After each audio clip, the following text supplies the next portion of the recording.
42 महीने से ज्यादा की जंग में रूस ने यूक्रेन में 27% इलाके पर पूरी तरह से कब्जा कर लिया है। लेकिन जो ट्रंप पिछले 7 महीने से लगातार दावे कर रहे थे कि वो रूस यूक्रेन जंग रुकवा देंगे, वो राष्ट्रपति ट्रंप अब बुरी तरह से निराश और हताश हो चुके हैं। और खबर है कि गुस्सा है राष्ट्रपति ट्रंप ने अब पुतिन से ज्यादा जेलेंस्की पर भड़ास निकालनी शुरू कर दी है। यूक्रेन को अब धमकी दी है कि अगर जेलेंस्की और पुतिन की मीटिंग नहीं होती तो वो यूक्रेन पर बेहद सख्त प्रतिबंध लगाएंगे, भारी टैरिफ लगा देंगे। दावे तो यहां तक किए जा रहे हैं कि पुतिन ने 15 अगस्त को अलास्का और 18 अगस्त को जेलेंस्की और ट्रंप के बीच हुई मीटिंग के बाद से यूक्रेन पर हमले में 15 गुना तक की बढ़ोतरी कर दी है। और खबर यह भी है कि पुतिन जेलेंस्की के साथ 1-to-1 मीटिंग करके जेलेंस्की को अपने बराबर का प्रतिद्वंदी नहीं बनने देना चाहते। इधर कीव में रूस के ताजा हमलों से कोहराम मचा हुआ है, जिसमें दर्जनों लोग मारे गए हैं और कुछ ऐसी तस्वीरें जो बहुत खौफनाक है। कैसे बौखलाई ट्रंप सरकार ने अब यूक्रेन युद्ध में भारत सरकार को भी घसीटने की कोशिश की है, यह समझना भी बहुत जरूरी है। क्योंकि ट्रंप के बिजनेस सलाहकार ने यह कहा है कि यूक्रेन युद्ध मोदी युद्ध बन चुका है। यानी अमेरिका दुनिया में मैसेज देना चाहता है कि मोदी और पुतिन की नजदीकी की वजह से भारत अरबों डॉलर का तेल खरीद रहा है और इस पैसे से रूस हथियार खरीदता है और यूक्रेन को तबाह और बर्बाद करने में लगा हुआ है। कुल मिलाकर यूक्रेन युद्ध में अब ट्रंप के मुताबिक आर्थिक विश्व युद्ध शुरू हो चुका है। और सबसे पहले कुछ ऐसी चर्चा जो दुनिया भर में हो रही है, भीषण हमलों की चर्चा। यूक्रेन को इसमें आखिर कितना बड़ा नुकसान हुआ है, यह समझना भी बहुत जरूरी है। यूक्रेनी अधिकारियों के मुताबिक यूक्रेन की राजधानी पर रात में हुए रूसी ड्रोन और मिसाइल हमलों में 3 बच्चों समेत कम से कम 14 से ज्यादा लोगों की मौत हो चुकी है। दर्जनों लोग इन हमलों में घायल हुए हैं। 28 अगस्त को सुबह तड़के ही कीव की शक्तिशाली विस्फोट से दहलने की खबर आई और इससे आसमान में धुएं का काला गुबार दिखाई दिया। आग की लपटें दूर से उठती दिखाई दी। रूस के मिसाइल हमले में कई इमारतें पूरी तरह से जमींदोज हो गई। स्थानीय कमांडर के हवाले से भी ये बताया गया कि रूसी सैनिक पूर्वी ऐसे कुछ और क्षेत्रीय इलाकों में अब जापोरेजिया के कुछ गांवों में भी घुस गए हैं, जो कि डोनेस्क क्षेत्र के पास एक बहुत ही प्रमुख यूक्रेनी औद्योगिक केंद्र है। कीव के अधिकारियों के मुताबिक रूस के हमलों में 1 लाख घरों की बिजली गुल हो चुकी है। और यूक्रेन के राष्ट्रपति व्लादिमीर जेलेंस्की के मुताबिक तो अब पोल्टावा, सुमाय और चेरनियव में भी 1 लाख से ज्यादा घरों की बिजली पूरी तरह से गुल है।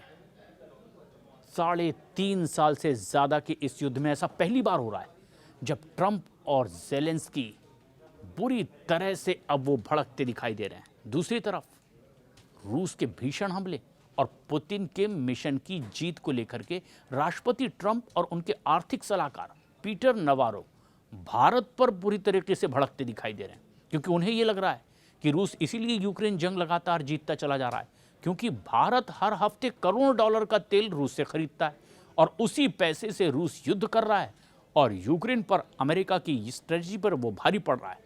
अरबों डॉलर लगातार इससे रूस को मिल रहे हैं। भारत पर 27 अगस्त को भारी भरकम अमेरिकी टैरिफ 50% तक लागू हो चुका है।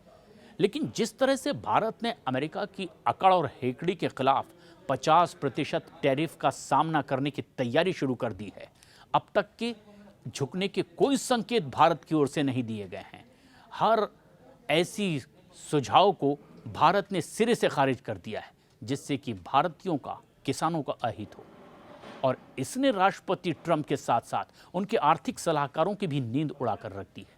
और हालात ये हैं कि ट्रंप जब जेलेंस्की पर अपना गुस्सा उतार रहे हैं तो वहीं भारत को अहंकारी भी बता रहे हैं।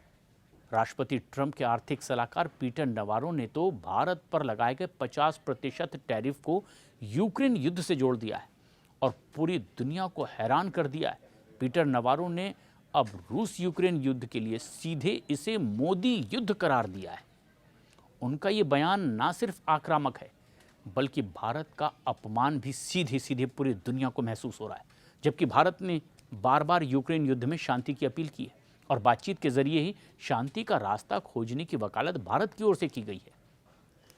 अमेरिकी राष्ट्रपति ट्रंप और उनके आर्थिक सलाहकारों की ये बौखलाहट अंदाज़ा इसी बात से लगाया जा सकता है कि पीटर नवारो ने कहा, मुझे सबसे ज़्यादा परेशानी इस बात से है कि भारतीय इस मामले में यानी कि टैरिफ में इतने अहंकारी हैं और वो कहते हैं कि अरे हमारे टैरिफ हमारे लिए बहुत ज़्यादा नहीं, हमारी संप्रभुता ज़्यादा ज़रूरी है, हम जिससे चाहें तेल खरीदें।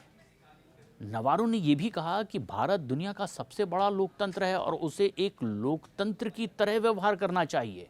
और ये पहली बार नहीं है जब नवारो ने रूसी तेल को लेकर के भारत पर इस तरह निशाना साधा है। उन्होंने पहले भी भारत को टैरिफ का महाराजा कहा था और दावा किया था कि 2022 में यूक्रेन पर रूस के आक्रमण से पहले रूस के साथ भारत का तेल व्यापार लगभग शून्य था। नवारो ने कहा कि भारत में 25% टैरिफ इसलिए लगाया गया क्योंकि वे हमें व्यापार में धोखा देते हैं और फिर 25% रूसी तेल खरीद की वजह से पेनल्टी के तौर पर। इधर दूसरी तरफ राष्ट्रपति ट्रंप इस बात से भी बौखलाए हुए हैं कि पुतिन और जेलेंस्की से अलास्का और वॉशिंगटन में मीटिंग के बाद जिस तरह से ट्रंप की दुनिया में वाहवाही हो रही थी उसका जनाजा निकलना शुरू हो गया।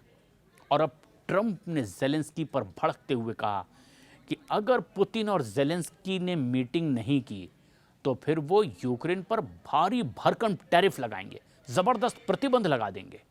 और ट्रंप ने जेलेंस्की पर भड़कते हुए कहा कि जंग में कोई एक जिम्मेदार नहीं है, जेलेंस्की मासूम और बेचारा बनने की कोशिश ना करें और अगर जल्द ही जेलेंस्की ने युद्ध का हल निकालने में मदद नहीं की तो फिर अमेरिका यूक्रेन पर बहुत भारी प्रतिबंध लगाएगा, ऐसा टैरिफ कि फिर यूक्रेन उबर नहीं पाएगा और फिर जंग रोकने को आखिरकार वो मजबूर होगा।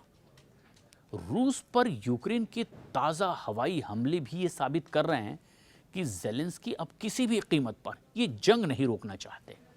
ऐसा लगता है कि 18 अगस्त को अमेरिका के वॉशिंगटन में ट्रंप के साथ मीटिंग और 7 यूरोपीय देशों के लीडरों के साथ हुई मीटिंग के बाद में जेलेंस्की ने ये ग्रीन सिग्नल भी ले लिया है कि यूक्रेन भी रूस की तरफ ज़बरदस्त हमले करे, तेज़ हमले करे। और यही वजह है कि 24 घंटे में यूक्रेन ने रूस पर 4 गाइडेड हवाई बम और 160 ड्रोन दाग दिए हैं, जिन्हें कि रूसी सेना ने वैसे तो तबाह करने का दावा किया है, लेकिन रूसी रक्षा मंत्रालय ने दावा किया कि उनके एयर डिफेंस सिस्टम ने यूक्रेन के 33 ड्रोन को हमला करने से रोक दिया है। रूसी सेना ने रूसी राजधानी मॉस्को में उड़ रहे एक ड्रोन को मार भी गिराया है।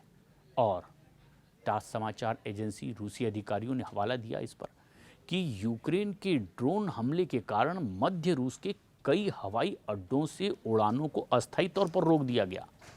मॉस्को के समय के मुताबिक तकरीबन सुबह के 9:30 बजे से दोपहर के 12 बजे के बीच में 13 यूक्रेनी मानव रहित ड्रोन को मार गिराने का दावा है, जिसमें 12 ब्रांस्क क्षेत्र में और 1 कलुगा क्षेत्र में हमला करने के लिए भेजा गया था। कुल मिलाकर रूस यूक्रेन जंग अब एक ऐसे दौर में पहुंच चुकी है जहां अब हर हाल में जेलेंस्की को यूक्रेन की जमीन रूस को सौंपनी ही पड़ेगी, क्योंकि हताश और निराश ट्रंप भी अब समझ गए हैं कि पुतिन को हराना और झुकाना अब इस मौके पर किसी भी सूरत में नामुमकिन है। और भारत जिस तरह से उनके साथ खड़े होने का हमेशा दावा कर रहा है, उससे तो अब ये ट्रंप के लिए बहुत टफ सिचुएशन है।